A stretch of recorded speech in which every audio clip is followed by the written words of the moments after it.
So I've been asked by YOLO to do explanation of cultists.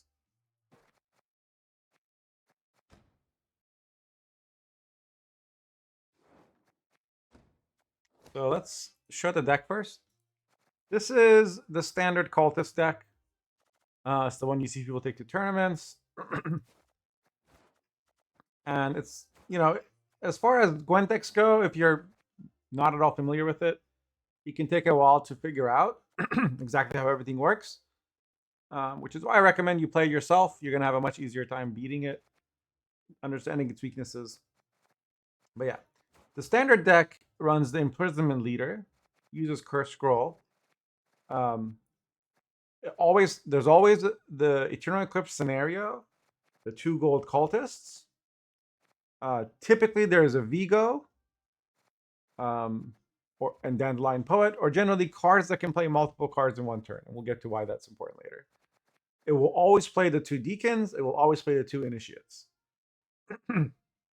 Almost always, you'll see the setup of 2 Nausicaa Brigades, 2 Illusionists, 2 Teleports.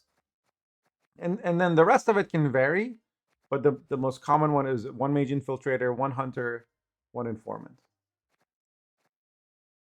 There's Arcane Tome to tutor Oneiromancy or Teleports.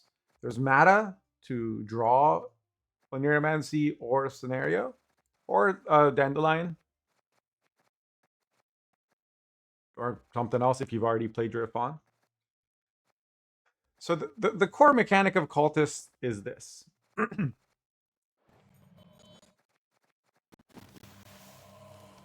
Cultists benefit from having more cultists. Sounds silly, but there's 2 key things to always understand. One is the scenario chapter 1 infuses all non-disloyal cultists on the battlefield, hand or deck, with a thing that turns them into engines. It's a little complicated numerically, but basically, if you have an infused cultist and you play some other cultists, then the infused cultist will boost. That's what you need to understand. So everything that you infuse becomes an engine that boosts every time you play other cultists.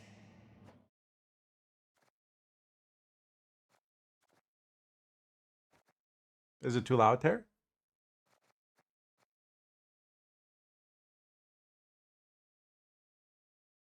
Kind of. So the exact mechanics of the number on the boost depends on whether you play gold or silver. We'll get into that. Sorry, gold or bronze.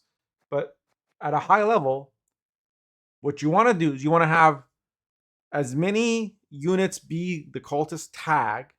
Then you want to proc chapter 1 to infuse them with this engine ability. And then you want to play cultists. So how do you turn things into cultists? Well, at the start of the game, if you have this gold card in your hand, up to 2 other golds become infused to be cultists, and they get this passive ability that makes them do damage to enemy units.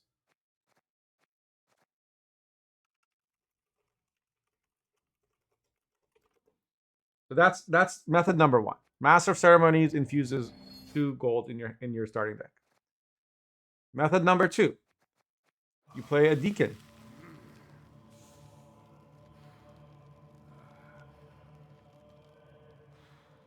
And a Deacon, on deployed, infuses a card in your hand to become a cultist, and then has an order that infuses a card in your deck to become a cultist.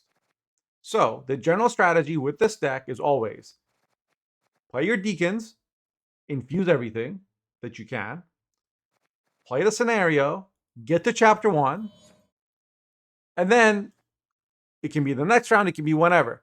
When you play a cultist and then another cultist,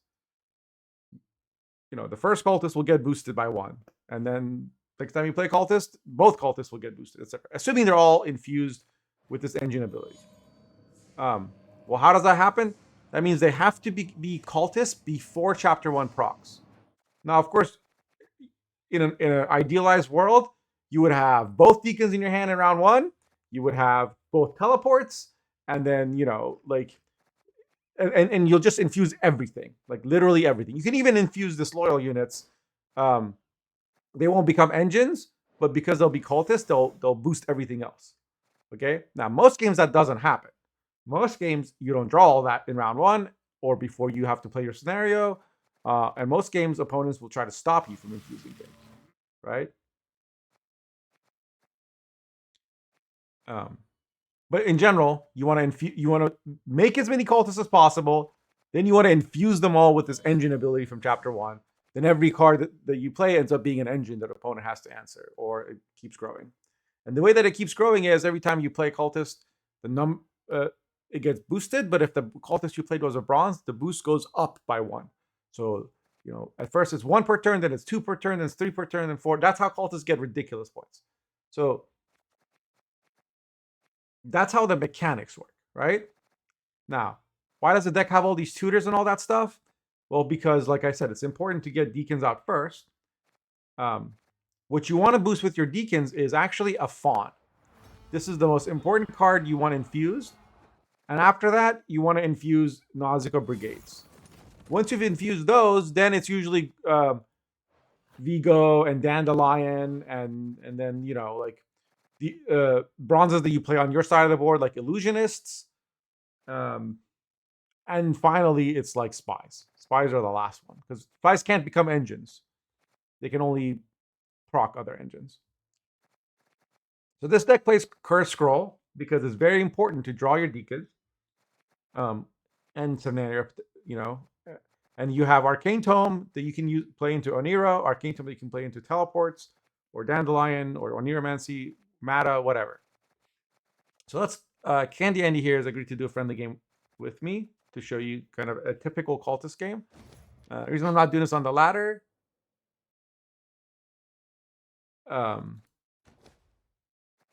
is because cultists are a very binary deck. So depending on the matchup, you have to play really differently. And I just want to show like a typical game. So I see 2 questions in chat. One is, which card should be prioritized to be marked as cultist, gold or bronze? It depends. If you're in a round where you need to play scenario and you look and you don't have 2 gold cultists, you want to infuse golds. Otherwise, bronzes. But there's a caveat. So certain cards like Vigo and Dandelion can let you play multiple cultists in one turn if they're infused, right? So if he's a cultist, he creates a 1 power copy of a bronze unit from your starting deck, which could be a cultist or could be a spy that copies a cultist. And so what you can do is you can infuse an enemy unit with this 4P bronze, and then on the same turn that you click the order, kill it by playing 2 or 3 cultists in one turn, right? And that's what Vigo can do.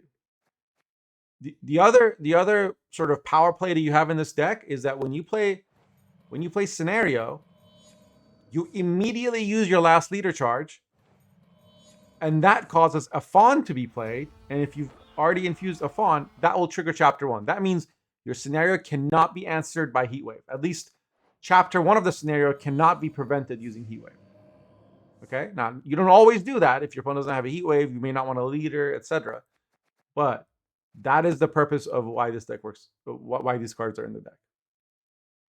So you have to plan all this out. You have to know what you're gonna lock, when you're gonna play your scenario, what you're gonna have infused, when are you gonna click the order, are you gonna operator deacons, or are you gonna operator initiates? There's a lot to this deck, okay?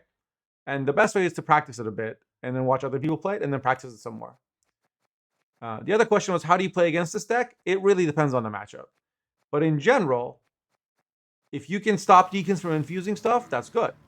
If you can stop deacons from infusing in a fawn, and opponent didn't get it auto-infused at the start of the game, and you Heatwave or verification scenario before chapter 1 is procced, oftentimes that can guarantee a win, right? You can't AFK, but you have a huge advantage if you prevent that chapter 1 from going off. The other way you play against this deck is you shorten the rounds. Because Cultist is an engine deck, if it's a 3-card round, they get less points, right? They have less chance to grow exponentially. And finally, the last way to play against Cultists is just to kill everything. They'll play an engine, you kill it. They'll play another one, you kill it, right? And that's why they play Nausicaa Brigades, because that allows them to play an Illusionist into an Initiate, and these 2 brigades come out from the deck, and now he's got 4 infused units, or Sorry, 4 cultists. 3 of them were infused. So yeah, purifies are really good against cultists. Locks are good against cultists. Generally, control will help you a lot against cultists. But Candy, what deck were you thinking you were going to play? Just something like sort of standard that I see on the ladder, I assume.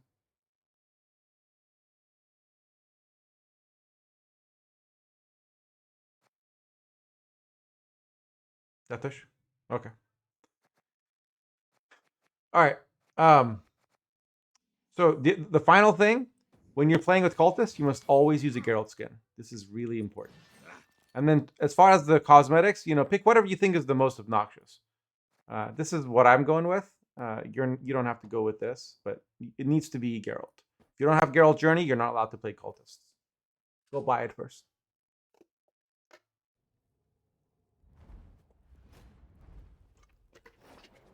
Can I get some Geralt skins in the chat? There we go.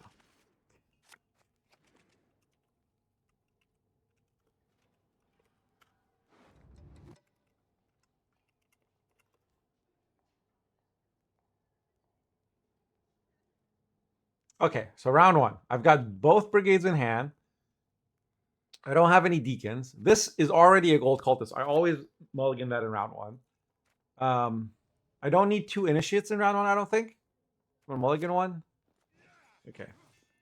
So we're at coin and we have 0 deacons in hands. We do have Oniro and we do have Arcane Tome. And we have a teleport.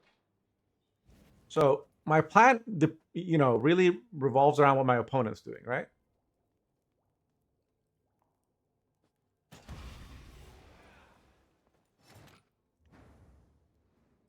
He's Death Wish, so I'm thinking about the control cards that he has. He's got Erendite, he's got Heatwave. And usually that's all they have. His Erendite, you need to keep track of the Erendite. His Erendite's currently at 1 power, right? So I'm just going to Oniro for a Deacon. And I'm going to infuse a Brigade. Because remember, our priority is Brigades, a Fawn, which is not infused yet and is not in our hands. So we have to, this has to survive, but it will because we're playing against Deathwish. He went on the range row because he wants, if he gets a Foglet, the Foglet to have a target. We don't care about Fog in this round because we have Teleport. So immediately we infuse the Fawn, and now we are safe from getting our Scenario Heatwave. A Fawn. Well, a Fawn first, obviously. But generally speaking, a Fawn, and then Brigades. And then, and again, it's not always Brigades. It just... you have to understand how the deck works, and then you can make these decisions yourself. There's not some, universal rule that you have to follow. So I clicked it, right? The order on this has been used. Now I teleport it and put it on this round, and now I can infuse the other brigade. So looking at my, the cards that are, for example, Mata as a gold. Let's say, if this wasn't infused, and I don't have scenario in hand, and I need to play it before the scenario, I might not want to infuse it because I'll be playing it before I have any other infused units that I can trigger to get a damage boost from it. But at the same time, maybe it's going to be a long round 2 where I'm defending with scenario. So maybe just having yet another infused unit on the board is good. So maybe I do want to infuse it. Or maybe it's got this thing from Master of Ceremonies that I'm going to use to kill something. And so I'm not going to play it till later. All those mechanics play into things. Now, if you look at the points, opponent is at 37, we're at 5. So, you might be thinking, how are we ever going to catch up? Especially if we play a 0 tempo teleport, right? What are we going to do if the opponent just passes here? Nothing. We're not going to do anything. We're going to lose on even from red coin. And that's fine. You can defend the bleed with your brigades and your scenario. Now, you don't have to get the brigades out. No, it's a judgment call as to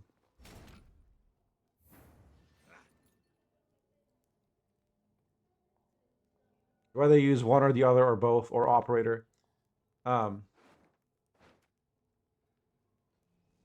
Now, is he like? Let's say like I really want to click this, right? I want to make yet another cultist. But if I click this, I will be 45 points down. I don't have scenario. I'd be playing like operator, initiate, and down a few cards. So I don't think it's doable. I'm just gonna pass here. So what's his Erendite at now, chat? I said you have to keep track. What is it? Who knows? It's 5. Because he played 4 cards and then he passed once, so that's when he goes to 5. So we're gonna mulligan the brigades. Now, sometimes if you don't want the brigades to come out in this round, you think you're gonna have an easy bleed defense. You could keep them even, right? Because maybe you need to play soldier and you don't want them to come out. But in this instance, we don't keep them.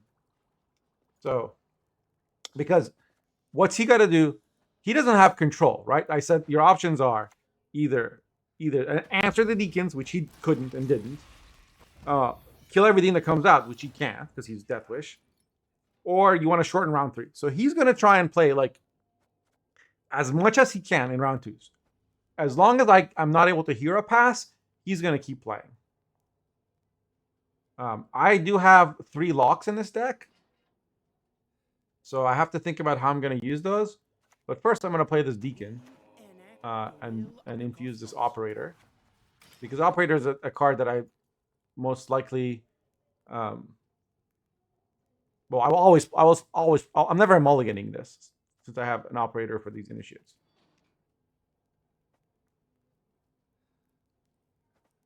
If I didn't want to lock this, because a lock on that is worth 6 points.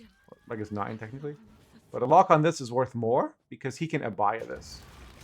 Now, he can also purify it with Peller. Oh, he doesn't have Abaya in his hand. Okay, now a lock on this is worth, 15 points. So I'm definitely going to lock that. I'm going to click this, infuse an Illusionist, right? So I don't want to infuse this if I have Illusionist, because these become engines. This only triggers other engines. So he's at 7 cards. We have to play one to be at 8. But we don't have Scenario in hand now. Of course, we could play Scenario using Neuromancy. But I don't want to give him like... Actually, he's not passing. We know he's not passing because he's Death Wish. And if he passes, I think he loses the long round, even with like Igni and Heatwave and Erendite. So what I'm going to do is I'm actually going to Necromancy the other Deacon, because I still have targets I can infuse.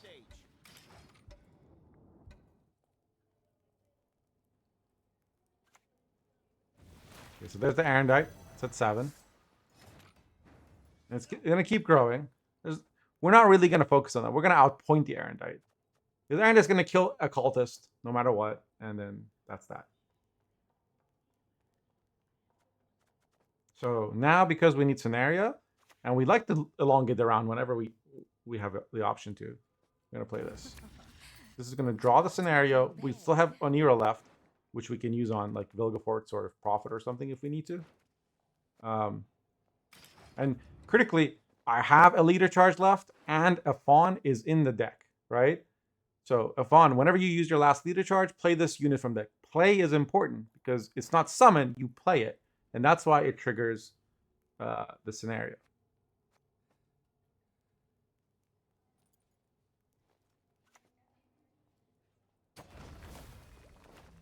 It's not that I'm always horny. It's you who's always sexy.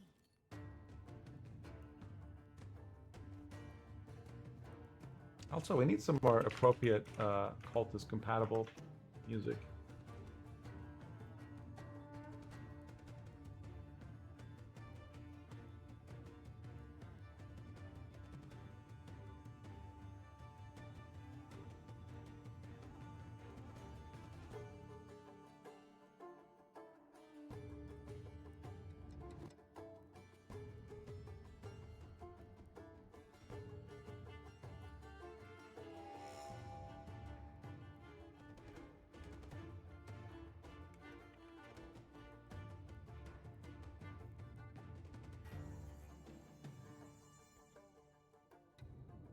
Okay. Now we play scenario. We lock this, which plays a fawn, infuses everything, and gets our brigades out. Sorry for that delay. It was important that we have the ambiance correct. Hey, G-Canoe. We're making a guide on how to play cultists.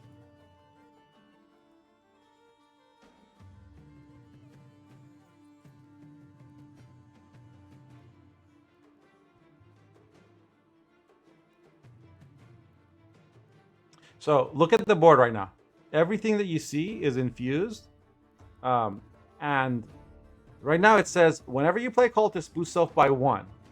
Then increase this value by 1 if it was a bronze. So Canyon is still like 25 points ahead. Their Arendite's at 10. And they want to keep getting cards from us, right? So our two most powerful plays are Vigo and Dandelion because they let us play multiple cards in one turn. But I'm not going to do that yet. Well, I don't want to play this. I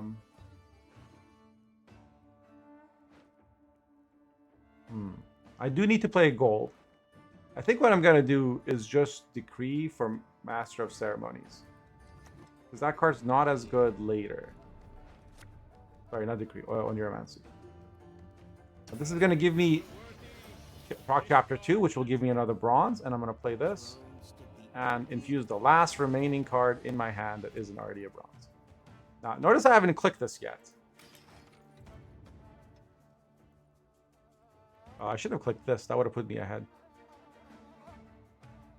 But if he passes now when we have 6 cards, we should just auto-win round 3, the next round anyway.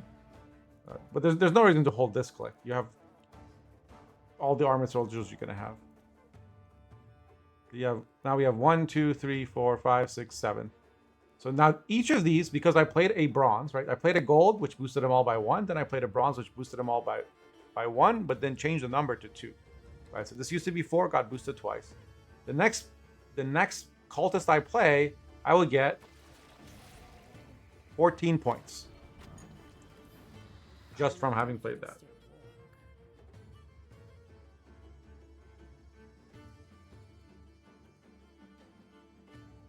This is a cultist. So what I'm going to do is I'm actually going to infuse this.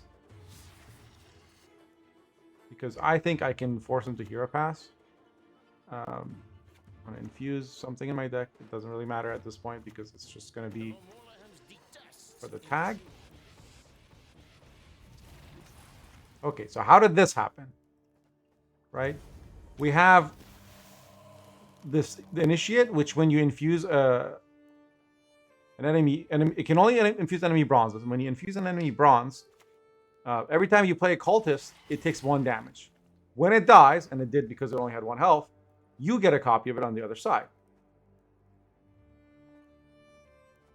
And that the power of this copy is set to be the number of cultists that we control. We control 1, 2, 3, 4, 5, 6, 7, 8, 9. And then with this, joining the cult, we are now 10. So that's why this went to 10. So opponents sticking around. And I don't want to just be ahead. I want to threaten the tempo pass. So I'm going to play, at this point, I'm going to play the Dandelion. Famous last words right there.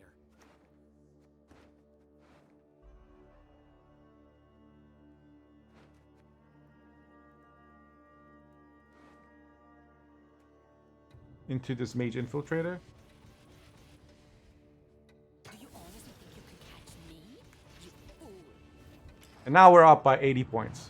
And he has to pass. He literally cannot get 80 or 70 points, right?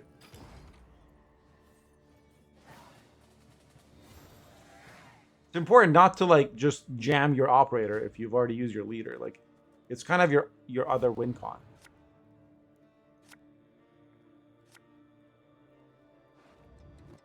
So this is pretty much a perfect hand. We're missing profit. Oh. I was going to say everything's infused, but this one's not.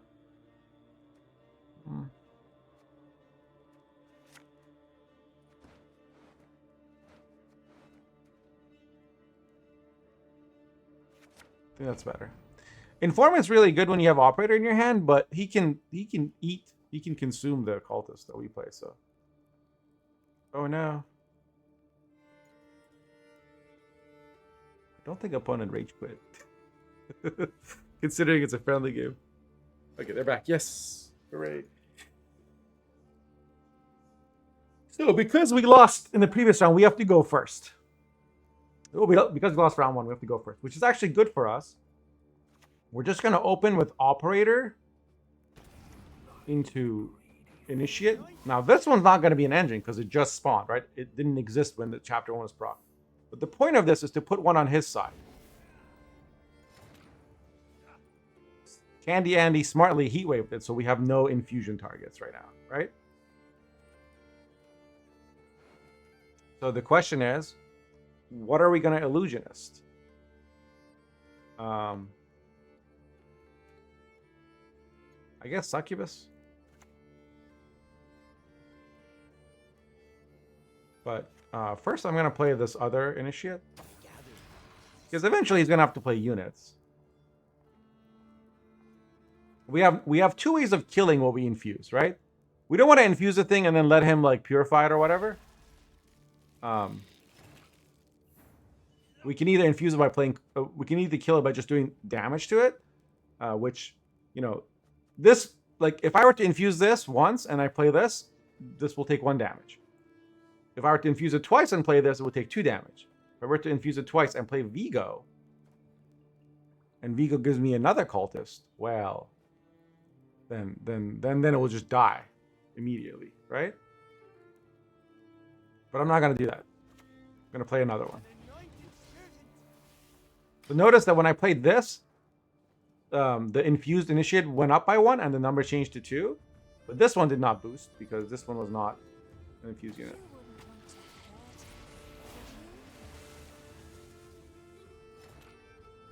Okay, so this is the last chance I have to play the Prophet because he has a Hazard Adrenaline too. So I'm going to play that now. Again, in a different matchup, I wouldn't be floating these for this long, right? But we know that all he has is an Erendite. And an Erendite can only kill one of these. Probably this one. So there's no rush. Our Illusionist, in most matchups, because you create a Cultist on their side, Illusionist will give you more. Sorry, because you create an Initiate on their side, they give you more. Illusionists give you more Initiates. But in this matchup, we're not going to have that, so.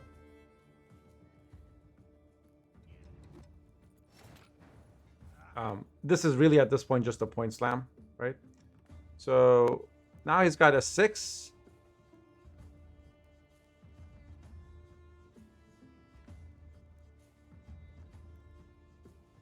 Let's see what our Vigo gives us. You will not regret this, sir. That's not very good.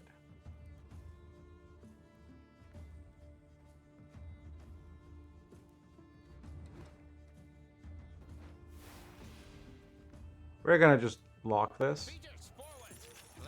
So it looks like we're not gonna get anything like just to organically damaging a thing, but we're gonna infuse them both and then Wilgefortz, probably his highest, tallest bronze, and then we'll play this last. So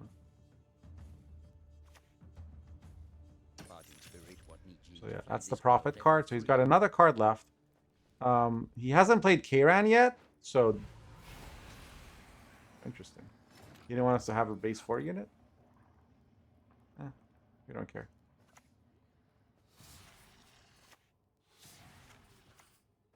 Quite the menial task. And you see we just got like a 7 and an 8. It was more points to play this first, but I was scared of him playing a Kairan and denying me a bronze target. Because if he eats all the bronzes, then we would have nothing to infuse. This doesn't really matter. We just pick that one because it's actually 2 points, not 1. And you can see this little operator that we played at the very beginning is already up to 20 points. The longer the round goes, the better it is for Cultists. Okay, I hope this was helpful. I will put the deck in the comments.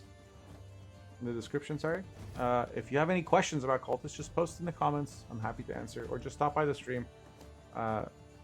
There's I'm always happy to help people who want to learn more about the game, or teach me more about the game. Cheers. Thanks, Candy. Really, really helpful. Thank you.